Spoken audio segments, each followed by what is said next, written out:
I stood in the doorway of what used to be my wife's dream kitchen, watching my daughter Rachel scrub marble floors on her hands and knees while her father-in-law, Harrison Blake, lounged in a leather chair, sipping bourbon at 11 in the morning.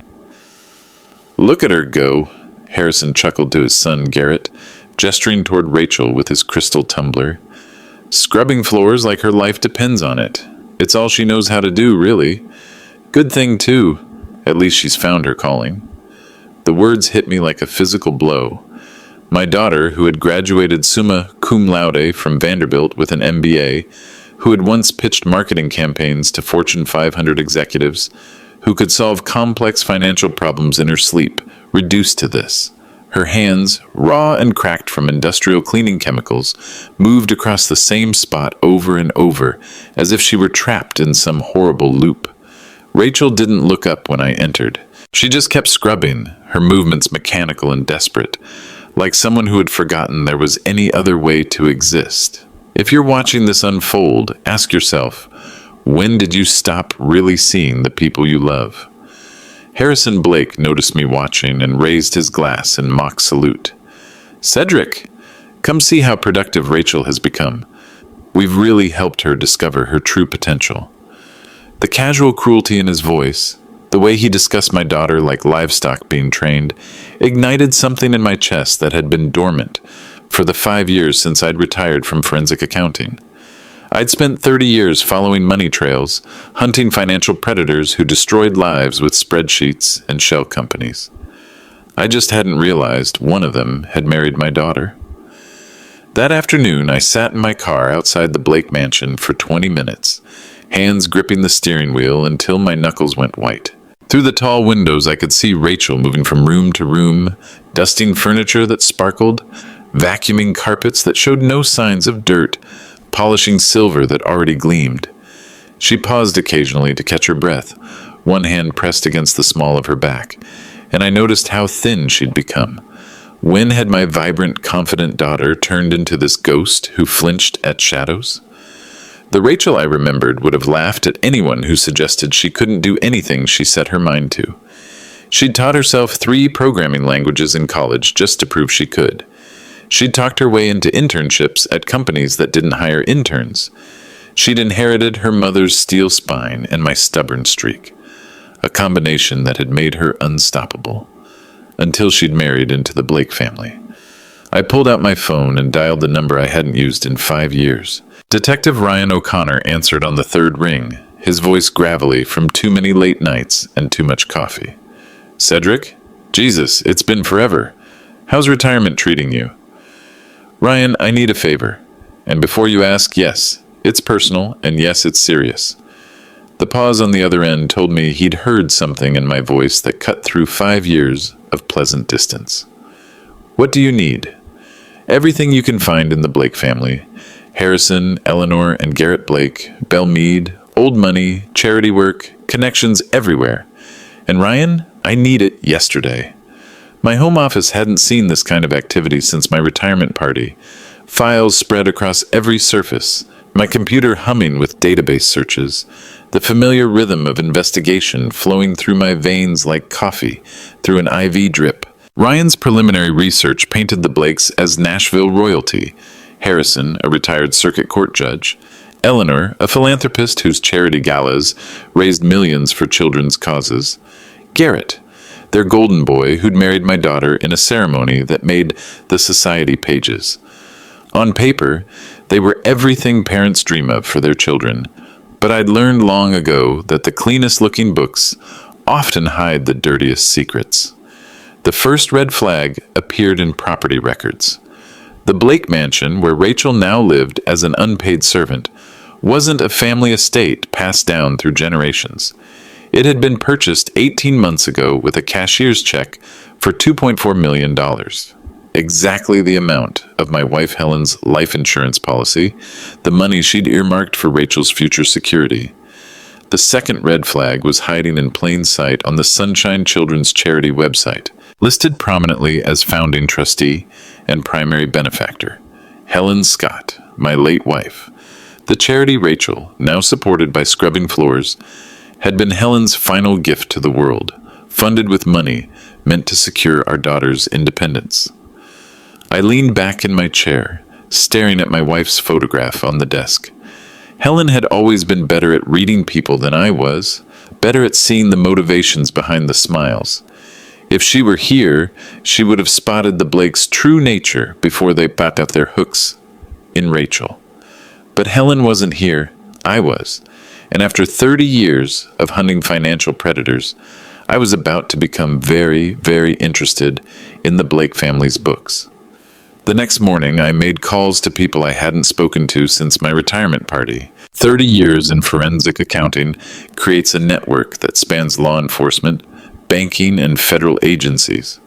Relationships built on shared cases and mutual respect that don't fade just because you've turned in your credentials. Sarah Chen at the IRS Criminal Investigation Division owed me a favor from a case that had saved her career 3 years ago. "Cedric, you know I can't just run searches for personal reasons," she said, but her tone suggested she was already pulling up databases. "Give me something official to work with." "Sarah, this is about human trafficking disguised as domestic abuse, financial fraud using a children's charity as cover, and the victim is my daughter." My voice cracked slightly on the last words. "I just need enough to know where to look." The pause stretched long enough that I thought the call had dropped. Then, "Email me everything you have, unofficial. And Cedric, if this is what you think it is, you're going to need more than old favors to take down people with the Blake family's connections." Dr. Patricia Hendricks agreed to meet me at a coffee shop near Vanderbilt Medical Center. I'd found her name on 3 emergency room reports from the past 18 months, all involving Rachel, all describing accidents that had required medical attention. She arrived 20 minutes late, clutching a manila envelope like armor against her chest. Her eyes darted around the crowded cafe before she sat down, and I noticed her hands trembling as she ordered tea she didn't seem to want. "Mr. Scott, what you're asking me to risk," she began. "I'm asking you to help save my daughter's life," I interrupted gently. "You've seen the pattern. You know this isn't normal." Dr. Hendricks opened her envelope with the careful movements of someone defusing a bomb. 3 emergency room visits in 18 months. Chemical burns from industrial cleaning solutions, a concussion from a fall down marble stairs, and severe dehydration that required IV fluids. The medical photographs inside showed my daughter's body as a roadmap of accidents, each injury carefully documented, time-stamped, and filed away by a doctor who'd suspected something but hadn't known how to prove it. "The dehydration concerned me most," Dr. Hendricks continued, her voice barely above a whisper. "Rachel's blood work showed signs consistent with deliberate withholding of fluids, and her psychological responses, she seemed afraid to answer questions about how the injuries occurred. Each photograph told a story that would hold up in court if we could get that far. But more than that, they showed a systematic pattern of escalating abuse that suggested Rachel's situation was getting worse, not better. "There's something else," Dr. Hendricks said, pulling out a second set of lab results. Her most recent blood panel showed traces of medications she was never prescribed. Mild sedatives, mood stabilizers, anti-anxiety drugs. Someone has been medicating her without her knowledge. The words hit me like ice water. They weren't just abusing Rachel physically, they were drugging her into compliance, stealing her ability to think clearly enough to recognize her own exploitation. That evening, I spread Ryan's complete background check across my dining room table. The Blake family history reads like a textbook on how old money maintains itself through generations of carefully managed appearances and strategically buried secrets. Harrison Blake had served as a circuit court judge for 25 years, with a reputation for harsh sentences and strict adherence to procedure. His retirement had been voluntary, according to official records, but Ryan's notes suggested there had been whispers about case outcomes that seemed to favor defendants with the right connections. Eleanor Blake's charity work painted her as Nashville's patron saint of children's causes. But the financial reports told a different story. Administrative costs running 60% of donations, consulting fees to companies that seemed to exist only on paper, equipment purchases that no recipient organization could verify. Garrett Blake was the family's crown prince, educated at prestigious schools, married into Nashville society, employed in a series of high-paying positions that seemed more ceremonial than functional. His social media presence showed a life of charity, galas, country club events, and expensive vacations, all funded, apparently, by family wealth that had never been fully explained. But it was the gaps in their history that interested me most. Eleanor Blake's first charity had folded under suspicious circumstances 15 years ago, its assets transferred to family control after accusations of financial mismanagement were quietly settled out of court. Harrison Blake's judicial career had ended shortly after a federal investigation into courthouse corruption, an investigation that had been dropped without explanation. And Garrett Blake had been married twice before Rachel. His first wife had died in what was ruled a suicide, despite family protests that she'd shown no signs of depression. His second wife had simply disappeared after filing for divorce, leaving behind a note saying she needed to start fresh somewhere new. The pattern was there, clear as numbers on a balance sheet. The Blake family specialized in making vulnerable people disappear, sometimes literally, sometimes by transforming them into something unrecognizable from who they'd been before. Helen's personal files, stored in our bedroom safe since her death, told the story I'd been too grief-stricken to fully understand at the time. She'd been thorough in her final preparations, establishing trust funds and charitable foundations with the same attention to detail she'd brought to everything else in her life. The Sunshine Children's Charity had been her masterpiece, designed to fund after-school programs and summer camps for underprivileged children throughout Tennessee. She'd seeded it with $1 million donation from her life insurance, set up oversight mechanisms to ensure the money reached its intended recipients, and named Rachel as the primary trustee. But the documents in the safe didn't match what I'd found in the state charity filings. Helen's original incorporation papers named Rachel as president and sole voting member of the board of directors. The current filings showed Eleanor Blake in that position, with Rachel listed as a supportive volunteer. And someone had altered the legal structure of my wife's charity, transferring control to the Blake family while keeping Helen's name prominently displayed as the founding benefactor. It was a masterpiece of legal manipulation, designed to look legitimate, while giving the Blakes complete control over Helen's legacy. The Blake Mansion purchase documents told an even darker story. Helen's life insurance policy had paid out $2.4 million to Rachel as the sole beneficiary. That same amount had been used to purchase the mansion 3 weeks later, but the deed was filed under both Rachel's and Garrett's names as tenants by the entirety, a legal structure that gave Garrett equal ownership rights and control over the property. My daughter hadn't just lost her inheritance, she'd been tricked into signing it over to people who were now using it to imprison her. I sat in Helen's chair, surrounded by evidence of how thoroughly the Blake family had planned this exploitation, and felt something cold and methodical settle in my chest. They'd chosen the wrong accountant's daughter to target. For 30 years, I'd hunted people exactly like them. Now it was personal. Before dawn the next day, I drove to 3 different electronics stores across Nashville, paying cash for equipment that would keep my investigation invisible to the Blake family's sophisticated resources. Prepaid phones, external hard drives, a laptop with no connection to my existing digital footprint, the tools of someone who understood that wealthy people have ways of monitoring threats to their interests. My home office transformed overnight into a command center that would have impressed my old colleagues at the IRS. Evidence boards covered one wall, connecting medical reports to financial records with red string, like something from a crime drama, except this was my daughter's life hanging in the balance. The Blake family's wealth came with resources most people couldn't imagine: private investigators, digital surveillance capabilities, connections in law enforcement and the court system. If they discovered my investigation before I'd gathered enough evidence to protect Rachel, she would disappear deeper into their control, and any chance of legal intervention would evaporate. I established protocols that forensic accountants call chain of custody protection. Every piece of evidence logged with its source, date of acquisition, storage location, and potential legal application. Each photograph from Dr. Hendricks received a digital timestamp and was uploaded to 3 separate cloud storage accounts with different service providers. Physical copies went into a fireproof safe, with certified copies delivered to my attorney's office.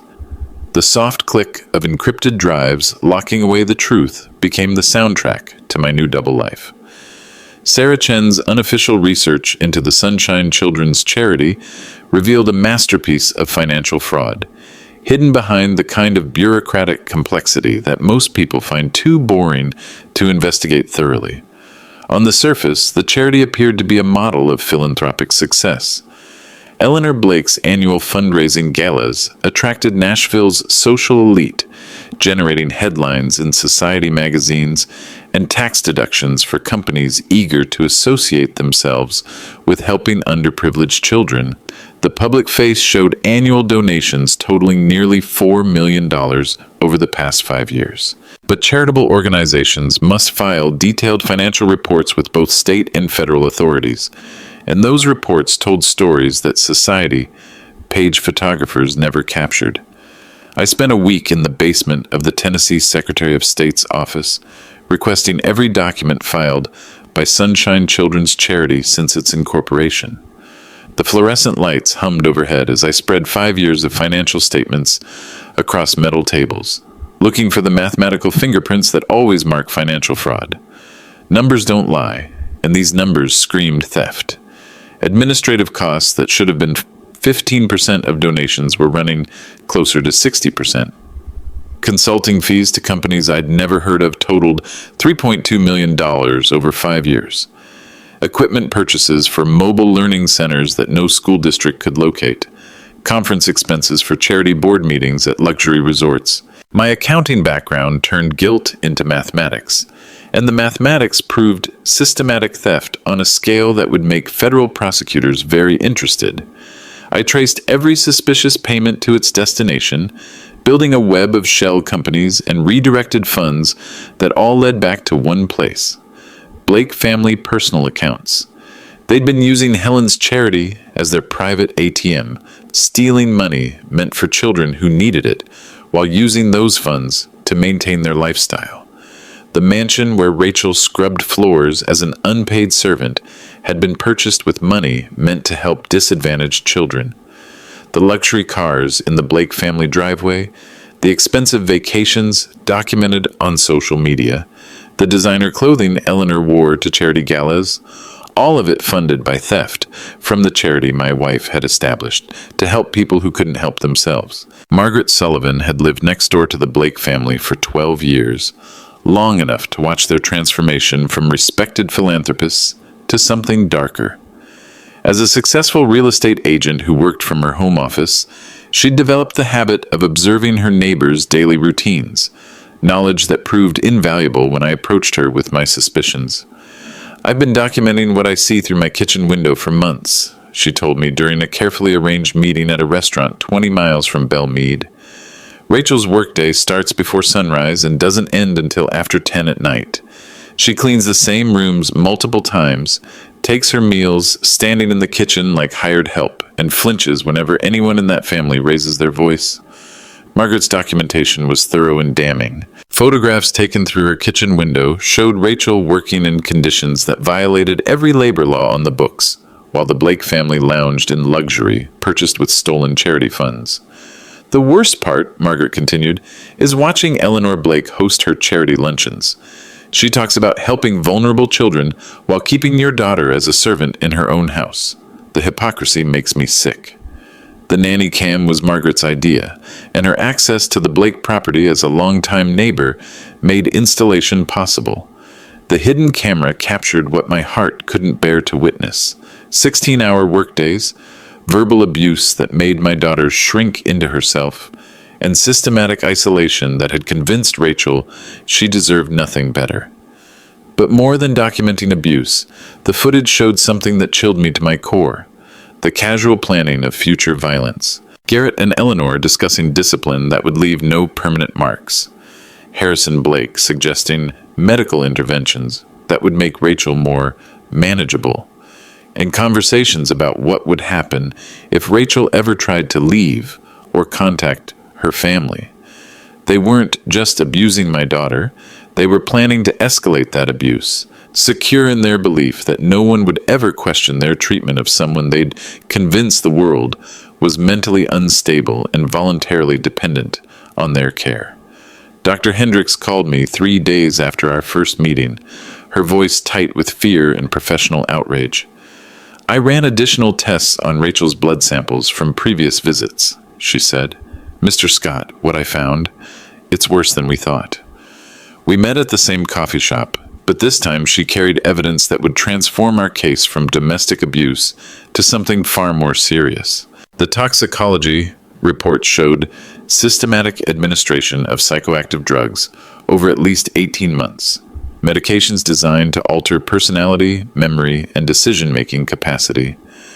"Someone has been drugging your daughter with a cocktail of mood stabilizers, mild sedatives, and medications typically used to treat severe mental illness," Dr. Hendricks explained, her hands shaking as she spread lab results across our small table.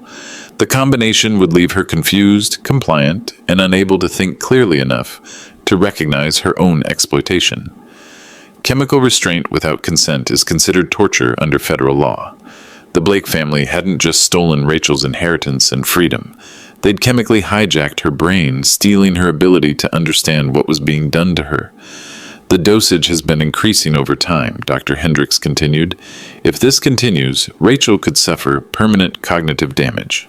We need to get her medical help immediately." But we both knew that immediately wasn't possible.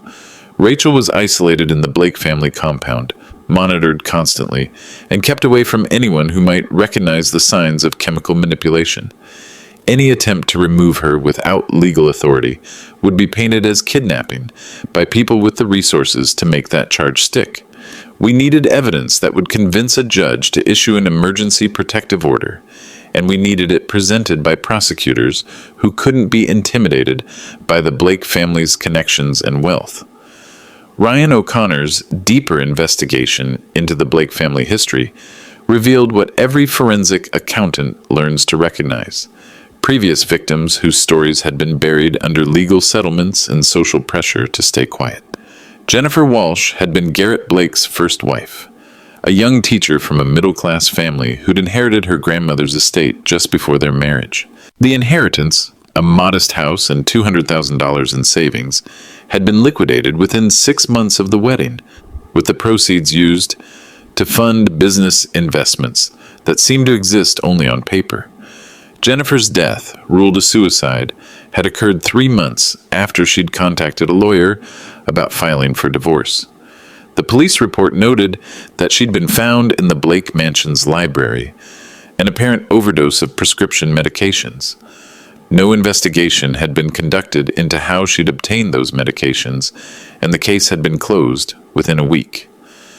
The family was devastated, Harrison Blake had told reporters at the time. Jennifer had been struggling with depression, but we thought she was getting better. This tragedy has taught us to watch more carefully for warning signs. Garrett's second wife, Amanda Richardson, had simply vanished. After 18 months of marriage and increasing isolation from her family and friends, she'd filed for divorce and then disappeared the night before her first court hearing. A note left in her apartment suggested she was starting fresh somewhere new, but her family had never heard from her again. The Richardson family's private investigator had found evidence that Amanda's trust fund, established by her late father, had been systematically drained through a series of investment losses and administrative fees. By the time she'd disappeared, over $800,000 had been transferred from her accounts to various Blake family business ventures. Amanda wasn't the type to run away, her sister had told the investigator. She was planning to fight for her money back. She'd found evidence that Garrett had been forging her signature on financial documents.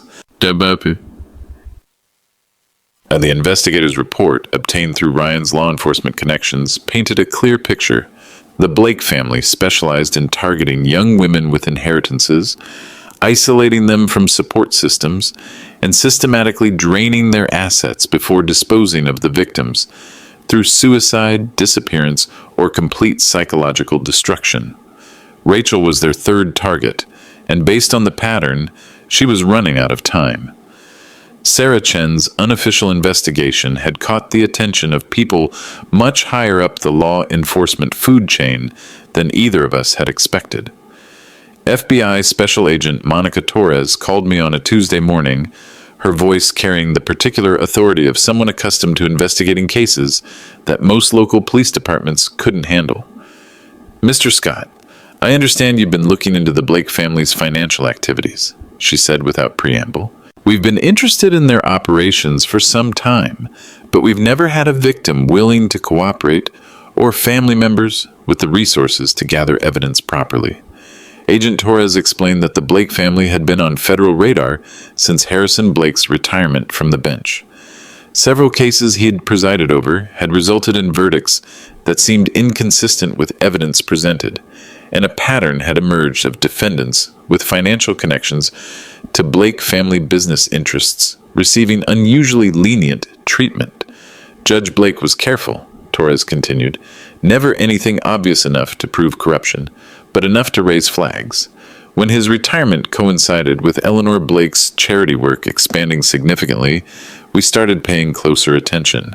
And the FBI had identified at least 6 women who'd married into the Blake family's social circle over the past 15 years, all following similar patterns: rapid isolation from family and friends, transfer of assets to Blake family control, and eventual disappearance from public life through death, vanishing, or complete psychological breakdown. "What makes your daughter's case different," Agent Torres explained, "is that you have the expertise to document their methods properly and the resources to protect her during the investigation. Most families don't realize what's happening until it's too late to gather evidence. But federal investigations move slowly, and Rachel didn't have time for bureaucratic procedures. Agent Torres made it clear that while the FBI was interested in eventually prosecuting the Blake family, they couldn't intervene to protect Rachel until we'd built a case strong enough to convince a federal judge that immediate action was necessary. "Keep documenting everything," Torres advised, "but be careful. These people have resources, connections, and no moral boundaries. If they realize you're building a case against them, they'll accelerate their timeline for disposing of your daughter." The first anonymous warning arrived in my mailbox on a Thursday morning, typed on plain white paper with no distinguishing marks. "Stop digging into family business that isn't yours. Some secrets are buried for good reasons." The message was subtle but clear. Someone knew about my investigation and wanted it stopped. In my experience, people who send anonymous threats are people who have something significant to hide. The phone calls started that weekend. My landline would ring at 2 a.m. with nothing but breathing and ambient noise before disconnecting. My email account received spam at suspicious volumes, flooding my inbox with messages that made it harder to track legitimate correspondence. My credit card started generating fraud alerts for charges I'd never made, leading to hours on the phone with customer service representatives who couldn't explain the activity. Professional sabotage followed quickly. My former colleagues at the IRS received anonymous tips questioning my character and suggesting my retirement had been forced due to mental health issues rather than voluntary. My attorney's office was contacted by someone claiming I'd made threats against them, leading to uncomfortable conversations about my psychological state and fitness as a client. The message was clear. Powerful people wanted me to stop, and they had resources I couldn't match through conventional confrontation. But they'd made a crucial miscalculation.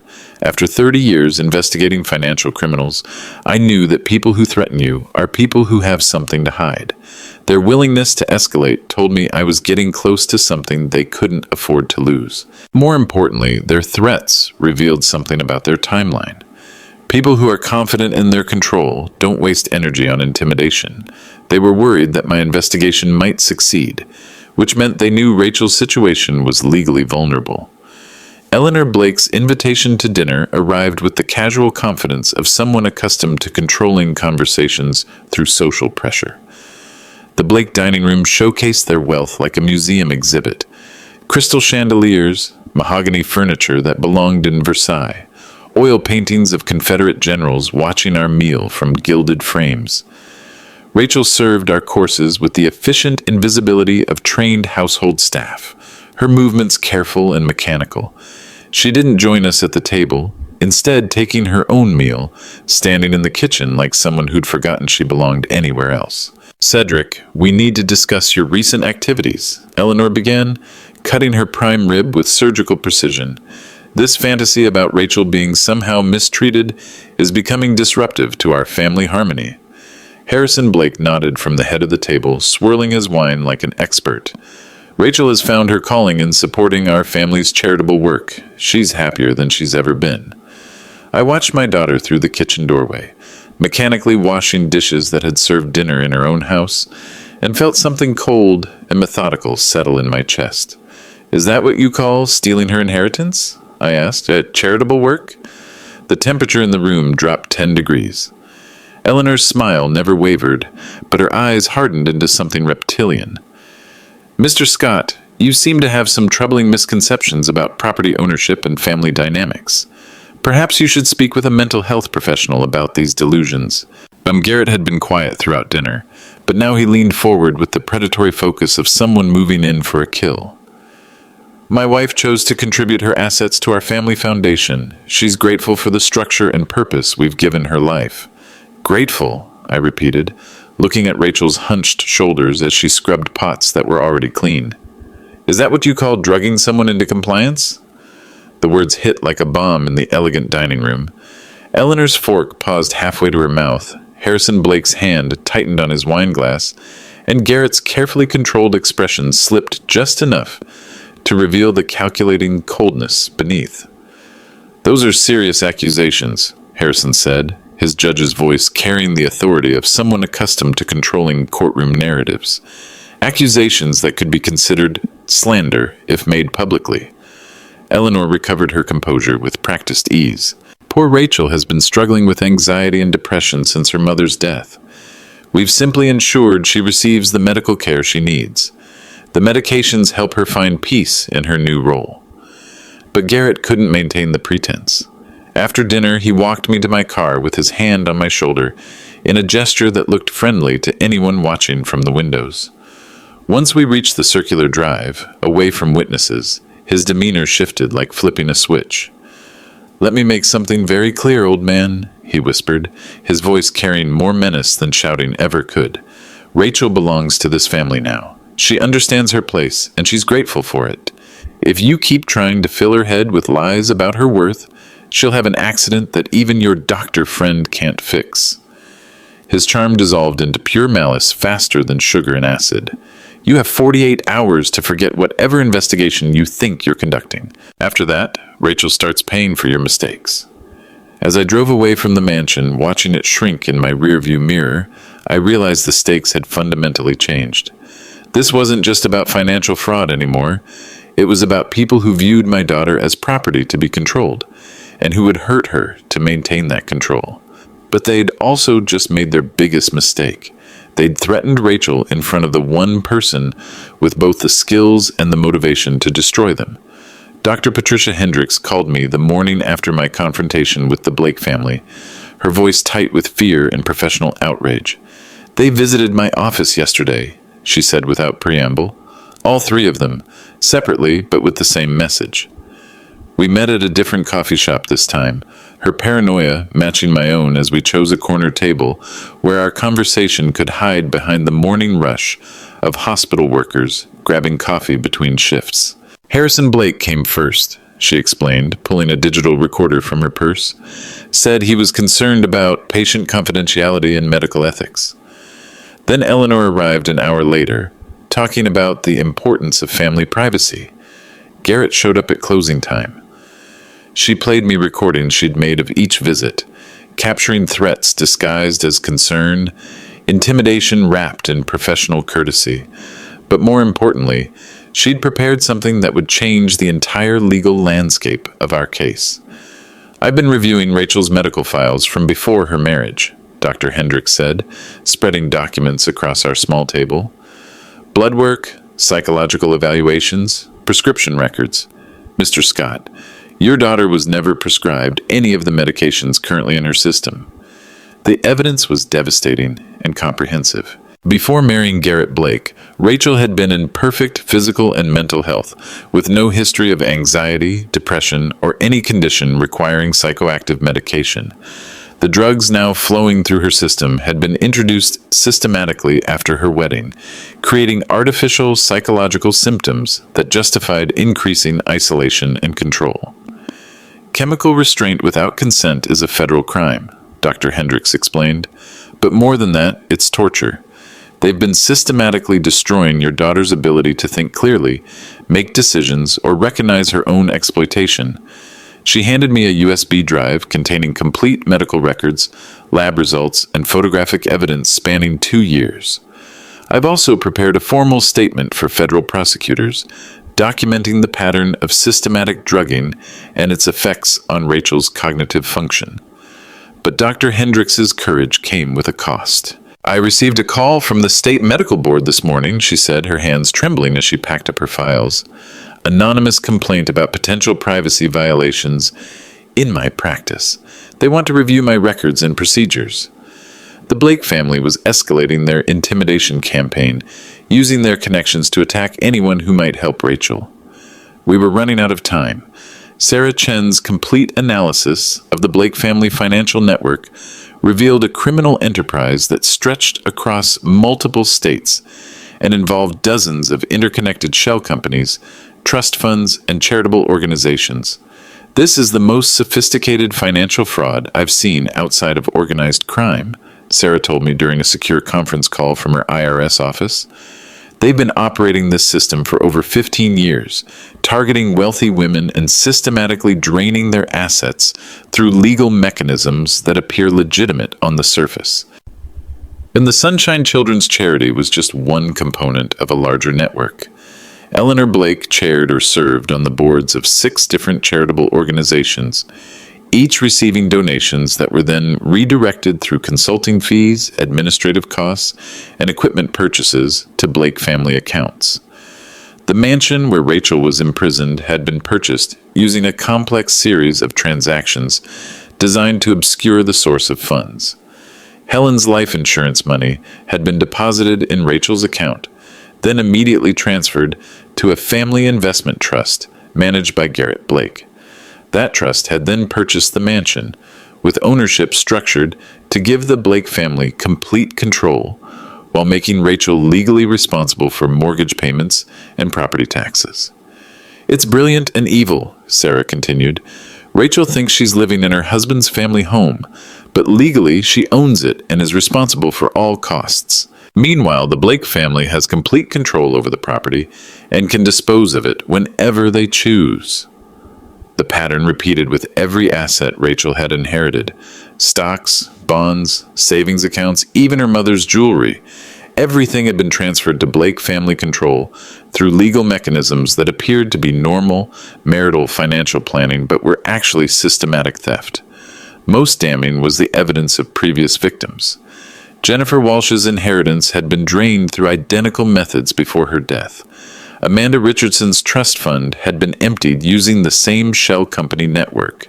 The Blake family hadn't just stumbled into financial abuse. They'd perfected it through years of practice. We have enough evidence to freeze all Blake family assets and launch federal criminal proceedings, Sarah concluded, but we need Rachel's cooperation as a witness. And from what you've described, she may not be psychologically capable of providing testimony in her current condition. Margaret Sullivan's nanny cam footage provided the most emotionally devastating evidence in our growing case file. 6 weeks of hidden camera recordings showed my daughter's daily existence in clinical, heartbreaking detail. Rachel's day began at 5 a.m. with cleaning routines that served no practical purpose, polishing surfaces that were already spotless, reorganizing closets that were perfectly organized, scrubbing floors that showed no signs of dirt. The work was designed not to maintain the household, but to keep her busy, exhausted, and focused on menial tasks that reinforced her perceived worthlessness. The verbal abuse was constant and calculated.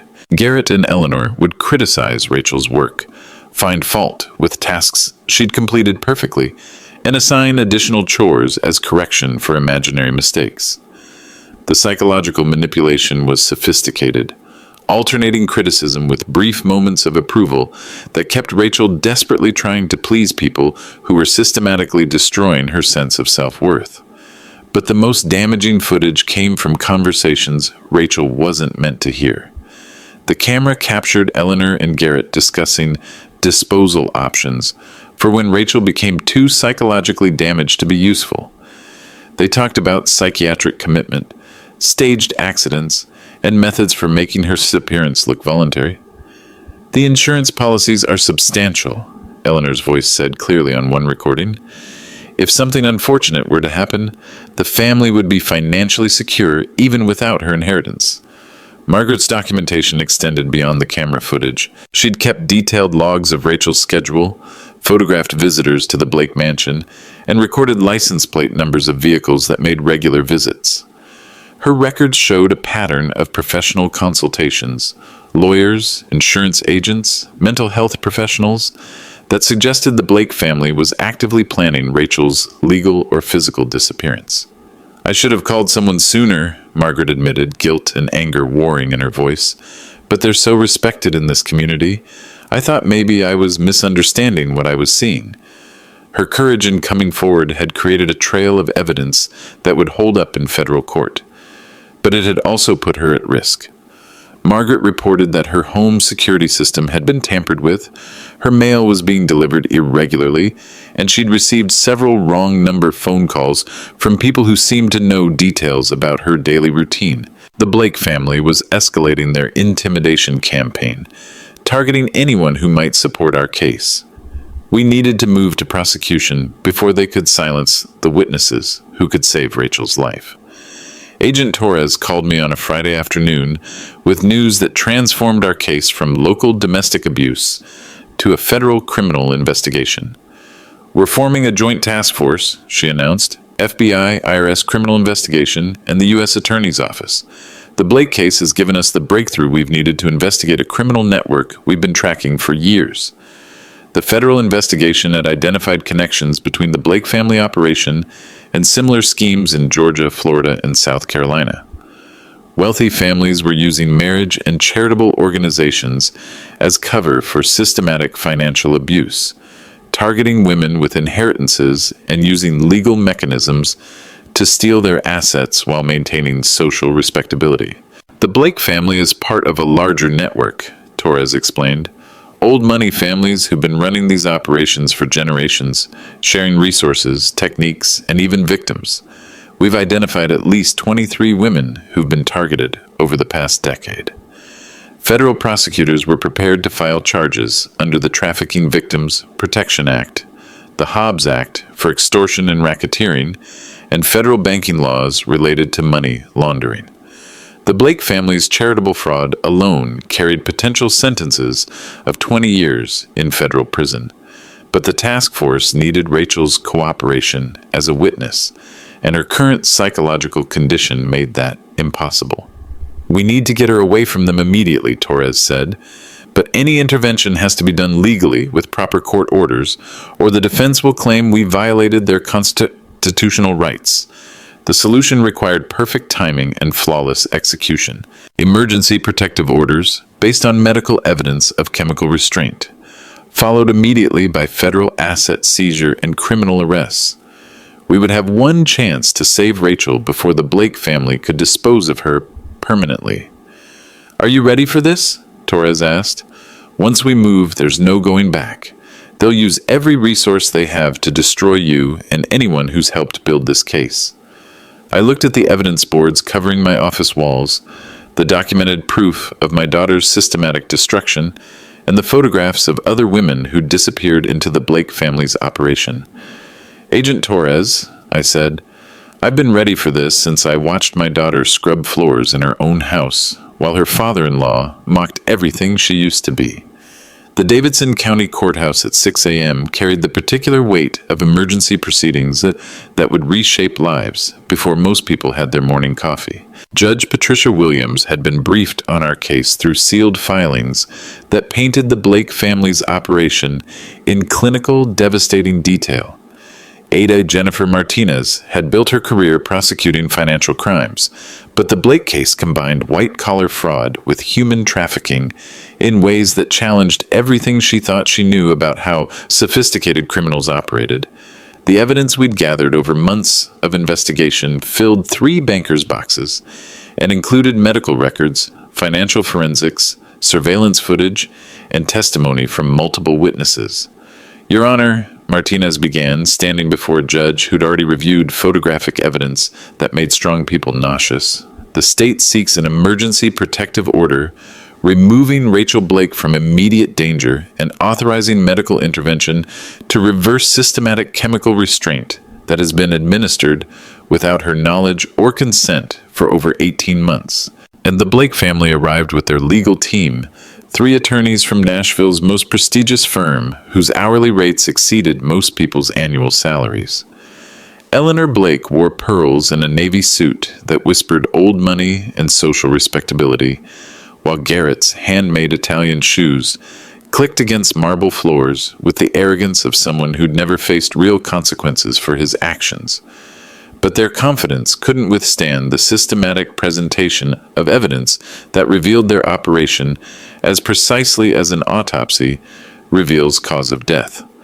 Dr. Hendricks testified about blood work showing systematic administration of psychoactive drugs, chemical restraint that had transformed a successful MBA graduate into someone who believed her only value lay in scrubbing floors. Margaret Sullivan described 6 weeks of documented surveillance, showing labor trafficking in the heart of Belmead's most respected neighborhood. Agent Torres presented federal evidence linking the Blake family to a multi-state criminal network that had been trafficking women through marriage for over a decade, using charitable organizations as money laundering operations and legal mechanisms as weapons of control.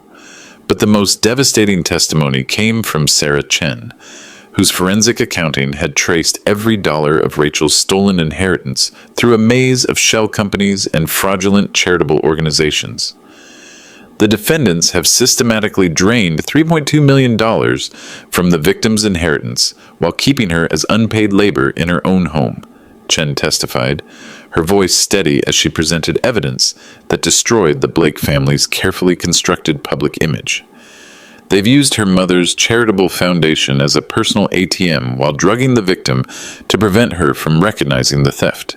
Judge Williams reviewed 18 months of medical evidence in silence, her expression growing harder with each photograph of unexplained injuries, each blood test showing drugs Rachel had never consented to take, each piece of documentation proving systematic abuse disguised as family care.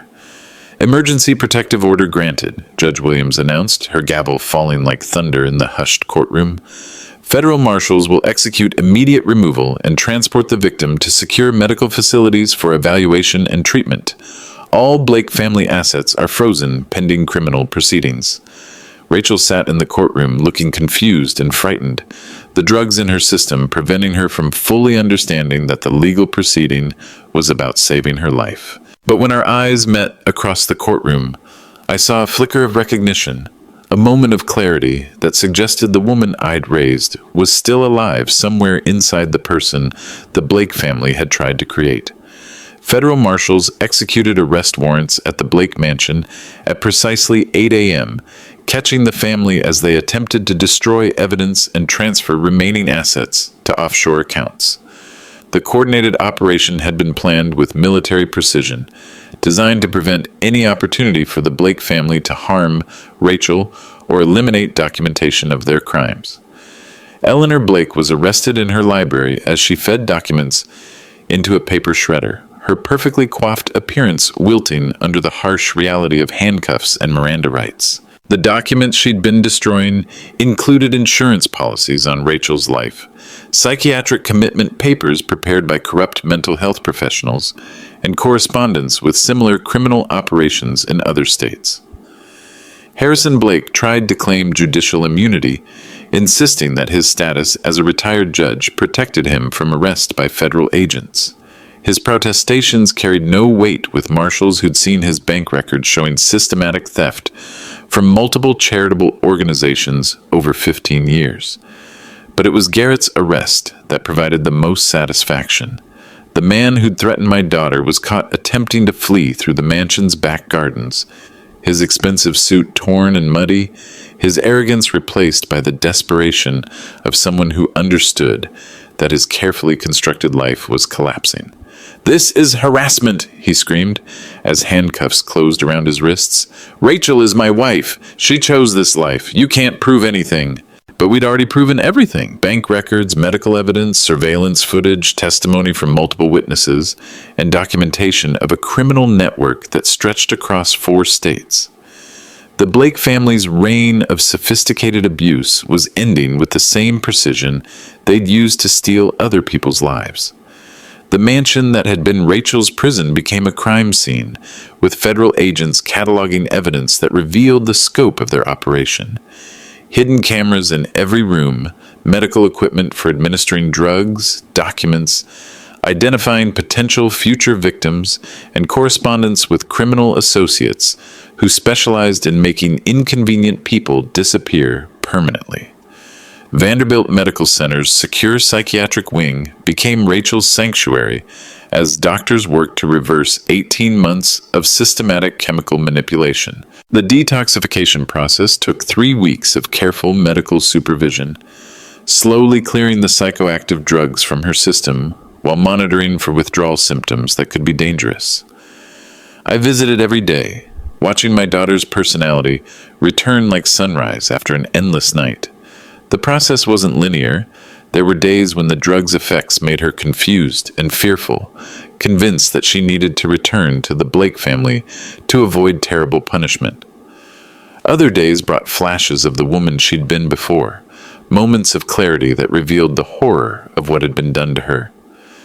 "Daddy?" she said during week 4, her voice clear for the first time in months. "How long have I been sick?" Dr. Sarah Mitchell, the psychiatrist overseeing Rachel's recovery, explained that chemical restraint creates psychological dependencies that extend beyond physical withdrawal. "Your daughter's brain chemistry was artificially altered to make her compliant and dependent," she told me. "Recovery means not just clearing the drugs, but helping her rebuild confidence in her own thoughts and decisions." The process was heartbreaking and miraculous in equal measure.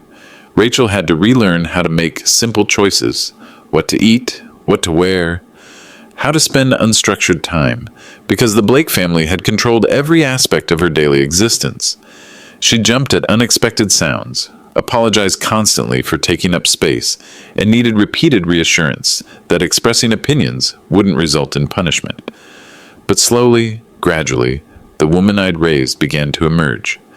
Rachel started asking questions about what had happened, expressing anger at her exploitation, and showing flickers of the intelligence and strength that had made her successful before the Blake family targeted her. "I remember being smart," she told me one afternoon, tears streaming down her face. "I remember having ideas and making decisions. I remember being proud of who I was." Physical therapy helped her hands heal from months of harsh chemicals and repetitive labor, while occupational therapy reminded her brain how to engage with complex problems and creative challenges. But the most important healing came from simply being treated with respect, having her thoughts and feelings validated, and remembering that she deserved to be valued for who she was rather than what she could provide. The Blake family trial became national news, transforming Nashville's most respected philanthropic family into symbols of how privilege and respectability could hide systematic evil. Court proceedings revealed the scope of their criminal network in testimony that made hardened prosecutors visibly emotional. FBI agent Torres testified about the multi-state investigation that had identified 23 victims over 15 years, women who'd been targeted for their inheritances and systematically destroyed through marriage, chemical restraint, and financial fraud. Some had died under suspicious circumstances, Others had disappeared entirely, and a few had been so psychologically damaged that they could no longer function independently. Dr. Hendricks's medical testimony about systematic drugging without consent prompted audible gasps from the courtroom gallery. The evidence showed that the Blake family had consulted with corrupt medical professionals to develop drug cocktails that would alter personality while appearing to treat legitimate mental health conditions. Sarah Chen's financial forensics revealed that the Blake family had stolen over $12 million from victims over 15 years, using charitable organizations as money laundering operations while maintaining public reputations as generous philanthropists. The Sunshine Children's Charity alone had been defrauded of $3.2 million that was meant to help disadvantaged children. But the most powerful testimony came from Rachel herself. 3 months of recovery had restored her cognitive function enough to serve as a witness, and her description of daily life in the Blake family compound provided devastating evidence of labor trafficking and psychological abuse. "They convinced me I was worthless," she testified, her voice steady despite the trauma of reliving her exploitation. "They told me every day that cleaning and serving them was all I was capable of, that I should be grateful they allowed me to contribute something useful with my life." The defense attempted to characterize the Blake family as loving relatives who'd tried to help Rachel through mental health struggles following her mother's death. But their narrative collapsed under the weight of medical evidence, proving systematic drugging, financial records showing theft of inheritance funds, and surveillance footage documenting labor trafficking. Judge Williams sentenced Eleanor Blake to 25 years in federal prison for conspiracy, fraud, and human trafficking. Harrison Blake received 20 years for corruption, money laundering, and obstruction of justice. Garrett Blake was sentenced to 30 years for domestic violence, chemical restraint, and leading a criminal enterprise. The defendants exploited marriage, charitable work, and family relationships to commit crimes that destroyed multiple lives, Judge Williams stated during sentencing. Their sophistication and respectability made their crimes more heinous, not less. This court hopes that these sentences will serve as a warning that wealth and social status provide no protection for those who traffic in human suffering. 6 months after the trial ended, Rachel stood in the offices of the Helen Scott Foundation, reviewing applications from women seeking help escaping financial abuse and families searching for missing loved ones. The foundation, funded by recovered assets from the Blake family criminal enterprise, had become her way of transforming personal trauma into protection for others. "I want to make sure what happened to me never happens to anyone else," she told me as we reviewed legal aid applications from around the country. "If my story can help other people recognize the warning signs, then maybe something good can come from this nightmare." And the Helen Scott Foundation provided legal support for families dealing with suspected financial abuse, funded training for medical professionals to recognize chemical restraint, and supported legislation making systematic drugging without consent a federal crime with enhanced penalties. Rachel's testimony before congressional committees had already led to improved oversight of charitable organizations and new requirements for reporting suspected financial elder abuse. But the real victory wasn't in the legal precedents or policy changes. It was in Rachel's laugh when she talked about her new apartment, her excitement about choosing her own furniture, her plans for returning to school to complete the MBA program she'd abandoned when she married Garrett Blake. "I'm thinking about studying forensic accounting," she told me one evening as we had dinner at her small kitchen table, in her home, chosen and arranged according to her preferences. "I want to help other families the way you helped me." She'd found work with a nonprofit organization that helped women rebuild their lives after escaping abuse, using her experience to guide others through the complex process of reclaiming their identities and financial independence. Her days were her own now, structured around choices she made freely rather than demands imposed by people who viewed her as property. The Blake mansion stood empty, seized by federal authorities, and scheduled to be sold with proceeds going to victims of their criminal operation. Rachel had chosen not to reclaim the property, preferring to start fresh in a space that held no memories of exploitation and control. "I don't want to live in that house," she had explained, "but I want to make sure it can't hurt anyone else either." Financial abuse is real abuse, hidden behind closed doors of families that appear successful and loving from the outside. Chemical restraint without consent is torture, regardless of the sophistication of the people administering it or the respectability of their public reputations. And systematic theft of someone's inheritance while keeping them as unpaid labor is human trafficking, even when it happens in mansions rather than basements. Evidence saves lives, but only when people have the courage to gather it and the resources to present it effectively. Community members willing to document what they see, medical professionals brave enough to report suspicious patterns, and law enforcement agencies prepared to investigate crimes that challenge social expectations about who can be victims and who can be criminals. The Blake family taught us that evil often wears expensive suits and funds charitable galas. But they also taught us that systematic investigation can rescue people from systematic abuse, that properly gathered evidence defeats even the most sophisticated criminal operations, and that sometimes protecting the people we love means being willing to fight battles that polite society would prefer we ignore. Rachel's story ended with justice, but thousands of other women remain trapped in situations where financial abuse, chemical restraint, and psychological manipulation have convinced them they deserve nothing better than servitude in their own homes. Have you seen signs of financial exploitation in your community? Do you know someone whose personality changed dramatically after marriage, or whose family members seem unusually controlling of their finances and social contacts? What would you do if someone you loved disappeared into a controlling relationship that looked successful from the outside? If this story resonates with you, watch for our next investigations.